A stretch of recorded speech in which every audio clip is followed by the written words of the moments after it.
মুসা আলাইহিস সালাম আল্লাহকে একদিন বলছেন, আল্লাহ আপনার সমস্ত সৃষ্টি সবার রিজিকের কথা, খাদ্য দুনিয়ার প্রয়োজন পূরণের কথা আপনার মনে থাকে? আপনি কেমনে মনে রাখেন? আপনি সকলের রিজিক কেমনে দেন?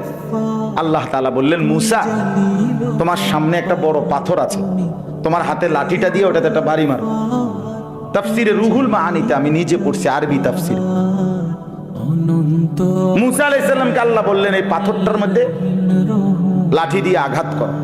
মুসা আলাইহিস সালাম আঘাত করলেন, লাঠির একটা পার্ট মানে একটা অংশ পাথরের ভাঙ্গা পড়েছে। মুসা আলাইহিস সালামকে আল্লাহ আবার বললেন, আবার লাঠি দিয়ে আঘাত কর। আবার বাড়ি দিলেন, পাথরের একটা অংশ আবার ভাঙ্গা পড়েছে।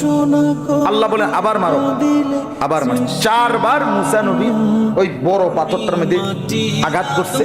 4 বারে মোটা মোটা 4টা টুকরা ভাঙ্গা ভাঙ্গা পড়ছে।